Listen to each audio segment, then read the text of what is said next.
गरजा महाराष्ट्र न्यूज सदैव आपल्यासोबत। तर पुढील बातमी आहे जळगावमधील टवाळखोरांपासून मुलींचे रक्षण करणे हा चिंतेचा विषय बनला आहे। गल्ली ते दिल्लीपर्यंत पसरलेल्या या गंभीर समस्येवर जळगाव जिल्ह्यातील पाचोरा येथील तरुण संशोधक योगेश नथू बारीक याने अनोखा रामबाण उपाय शोधून काढला आहे।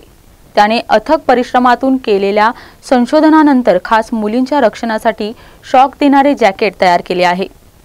हे जॅकेट टवाळखोरांपासून मुलींचे रक्षण तर करेलच, त्याचवेळी ते मोबाईलवरून मुलींच्या पालकांना देखील सूचित करेल आणि तत्काळ माहिती देईल। त्यामुळे छेडखानीच्या घटनांना ब्रेक लागणार आहे।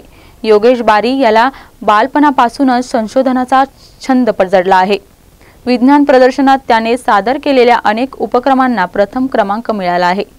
चित्रकला स्पर्धेत त्याने साकारलेले गिरणी कामगारांचे चित्र अमेरिकेच्या प्रदर्शनात गेले होते। तो विद्यार्थ्यांना विविध वैज्ञानिक उपकरणे तयार करण्यासाठी मदत करतो। टेक्निकल कम्प्युटरचे शिक्षण घेतलेल्या अन्न संशोधनाच्या दिशेने धावणाऱ्या योगेशने अनेक शोध लावले आहेत। आतापर्यंत त्याने मोठे बंगले आणि लहान घरासाठी चोरट्यांना पळवणारे यंत्र, दुचाकीसाठी एव्हरेज यंत्र, महिलांचे टवाळखोरांपासून सुरक्षा करणारे jacket, engine cooling system, anti thief alarm, मोबाईलच्या साहाय्याने सुरू करणारे यंत्र तयार केले आहे। या अनोख्या जॅकेटच्या निर्मिती आणि तंत्राविषयी योगेशने गरजा महाराष्ट्राला सविस्तर माहिती दिली।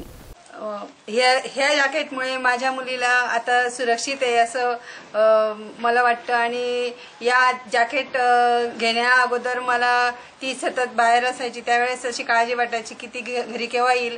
आणि आता जॅकेट घेतल्यानंतर मला तिच्याबद्दल काळजी वाटत नाही की कारण की हे जॅकेट तिच्या जवळ आहे अशी मला आत्मविश्वास आहे माझ्या मनात। आणि हे जॅकेट घालण्यास सुलभ आहे आणि तसेच उतरवण्यासही सुलभ आहे। या जॅकेटची ऑपरेटिंग सिस्टीम अगदी सोपी असल्याने ती मला लवकरात लवकर समजली आणि ती सर्वांनाच लगेच समजेल।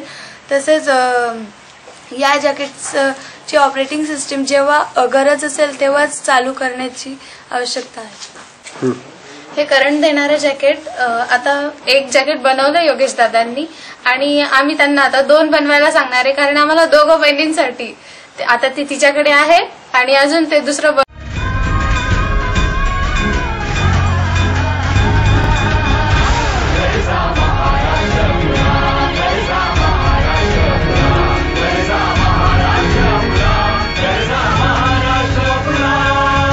गरजा महाराष्ट्र न्यूज सदैव आपल्यासोबत।